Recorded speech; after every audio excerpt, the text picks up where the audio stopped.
Usai debut jadi supir tembak di Grand Prix Arab Saudi 2024 lalu dan finish di posisi ketujuh dengan penampilan yang impresif, Ollie Bearman sempat mengeluhkan nyeri otot pasca balapan, di mana rekaman kamera onboard sempat memperlihatkan bagaimana helm pembalap Inggris tersebut nampak terombang-ambing ke kanan dan ke kiri hingga membuat sandaran kepala atau headrestnya terlihat penyok.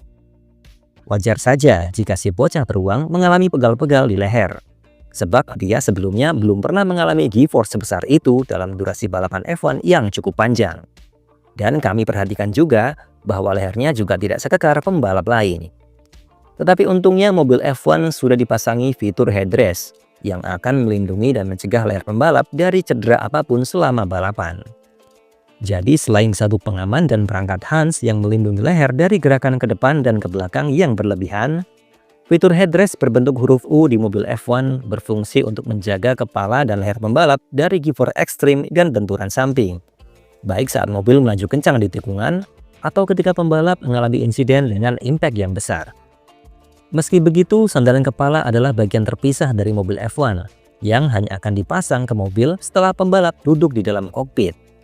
Dan jika berbicara material pembuatnya, bagian dalam headrest F1 dibuat menggunakan busa konfor dalam 3 jenis berbeda, dan cara pemakaiannya tergantung kondisi cuaca. Sementara material di bagian luarnya terbuat dari lapisan tipis berbahan serat karbon yang sangat ringan. Jadi sebelum balapan, race steward akan memberitahu semua tim mengenai jenis busa yang akan digunakan berdasarkan suhu di sekitar.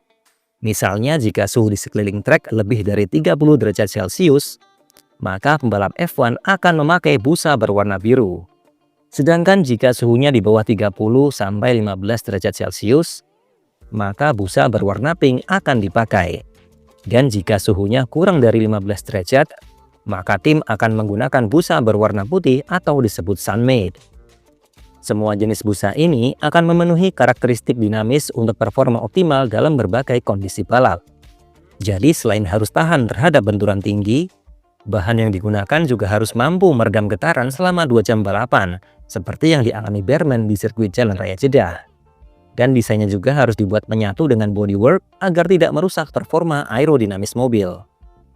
Maka dari itu, teknik yang dipakai dalam pembuatan headrest akan mengutamakan faktor kenyamanan dan safety pembalap, serta estetika mobil F1 itu sendiri. Jadi untuk memastikan bentuknya sempurna, headrest dibuat sedemikian rupa menggunakan software AutoCAD berdasarkan dimensi mobil, sehingga memungkinkan desainer tim untuk memvisualisasikan desain dan membuat penyesuaian sebelum tahap produksi. Sandaran kepala sudah menjadi komponen wajib di mobil F1 sejak tahun 1996 atau setelah insiden Ayrton Senna di sirkuit Imola 2 musim sebelumnya. Sehingga sejak saat itu, banyak fitur keselamatan diperbaiki. Salah satunya adalah komponen headrest. Tetapi sebelum kemunculan perangkat ini di F1, area kepala pembalap mempunyai luas yang terlalu bebas atau longgar, yang tentunya akan sangat berbahaya jika terjadi benturan kuat. Di sisi lain, jika dicermati lebih dekat, kalian akan melihat sebuah detail kecil atau 2 benjolan di sisi dalam sandaran kepala, yang mana itu bukan disebabkan karena digebukin Bang Rusli. Maksudnya tungtung sahur. Melainkan itu adalah tonjolan aerodinamis, yang konon katanya berperan penting dalam memungkinkan mobil F1 untuk melaju sepersekian detik lebih kencang. Lantas, benarkah demikian? Jadi secara aerodinamis, headrest juga berfungsi menutup celah yang besar antara helm dan monokok, sehingga meminimalkan turbulensi udara di area kokpit. Dan desain bagian belakangnya juga dirancang untuk memuluskan airflow yang melewati helm. Sementara di bagian samping atau di atas bahu pembalap, bagian tersebut dibuat melengkung ke atas untuk menciptakan transisi airflow yang mulus ke bodywork belakang. Ketika pengujian di wind tunnel atau dalam simulasi CFD, aliran udara yang mengalir di sekitar kokpit tidak akan terganggu karena posisi helmnya statis atau tidak bergerak.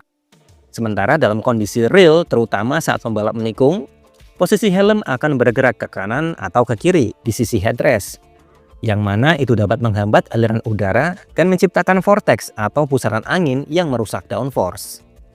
Dengan kata lain, jika pembalap merasa lelah atau menyandarkan helmnya ke salah satu sisi headrest, maka mobil F1 akan sedikit kekurangan downforce.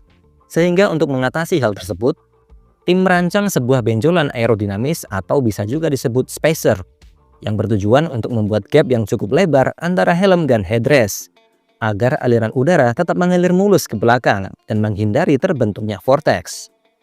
Lantas, apa pendapat kalian mengenai headrest di F1? Silakan beritahu kami di kolom komentar, dan jangan lupa berikan like, komen, share, dan subscribe jika menyukai video ini.